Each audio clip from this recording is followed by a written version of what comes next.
సచిదానంద సద్గురు సాయినాథ్ మహారాజ్ కి జై.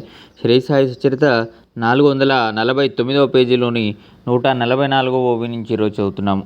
సాయిబాబా చరణాలయందు శిరస్సు నుంచి మరణించిన ప్రాణి వెంటనే ఉద్ధరించబడుతుంది. జీవితంలో సంపాదించుకోవలసినది ఇదే. ఎంతో గొప్ప భాగ్యం ఉంటే తప్ప సత్పురుషుల సమక్షంలో శరీరాన్ని వదలడం, ఉద్ధరించబడడం సాధ్యమా? సత్పురుషుల సమక్షంలో శరీరాన్ని విడవడం పరమసుఖం. అక్కడ విషం త్రాగినా అది అమృతమే అవుతుంది. ఆ మరణం సుఖమే కానీ దుఃఖం కాదు. కళ్ళ ముందు సత్పురుషుల చరణాలు ఉండగా మరణించిన ప్రాణులు ధన్యులు.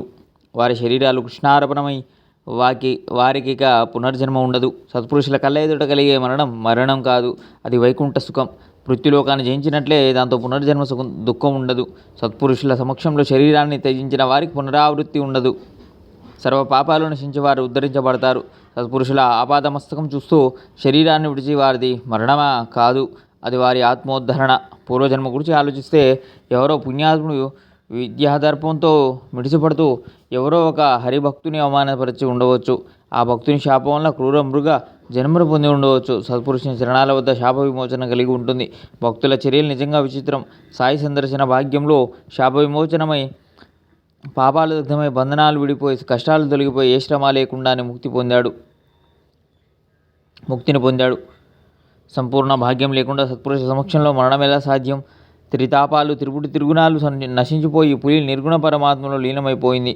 పూర్వజన్మ కర్మానుబంధం వల్ల క్రూరమైన మృగశరీర సంబంధం విడిపోయింది. ఇనుప గొలుసుల బంధనం వదిలిపోయింది. ఇది పరమేశ్వరుని నిర్బంధం. సాధు సత్పురుషుల చరణాల కంటే వేరే ఎక్కడ ముక్తి ప్రాప్తిస్తుంది? పులికి ముక్తి లభించినందుకు దాని యజమానులు సంతసించారు. పులి వారి కుటుంబాలను పోషించేది, అది వారి జీవన సాధనం. అందువలన పులి మరణించినందుకు వారు బాధపడ్డారు. వారు సాయి మహారాజును ఇప్పుడు ఈ పులిని ఏం చేయాలి, దీన్ని ఎలా పూడ్చిపెట్టాలి, దీనికి మీరు సద్గతిని కలిగించండి నేను ప్రార్థించారు. మీరేం చింతించకండి, దాన్ని మరణం ఇక్కడే ఉంది. గొప్ప పుణ్యం చేసుకోవడం వలన ఇక్కడ అత్యంత శాంతిని పొందింది. తకియా వెనకనున్న శివాలయం వద్దకు తీసుకుని వెళ్ళి నంది సమీపంలో దీన్ని పూడ్చిపెట్టండి. అలా చేస్తే మీ నుండి బంధ విముక్తి, రుణ విముక్తి కలిగి దానికి సద్గతి కలుగుతుంది. గత జన్మలో బాకీ పడ్డ రుణాన్ని తీర్చుకోవడానికి ఈ రూపంలో జన్మించి ఇంతవరకు మీ బంధనంలో ఉంది అని సాయి మహారాజ్ చెప్పారు. 163వ ఓవి నుంచి తర్వాతి వీడియోలో చదువుకుందాము. అందరికీ శుభం కలుగుగాక. లోకా సమస్తాం సుఖినో భవంతు. ఓం శాంతి శాంతి శాంతి.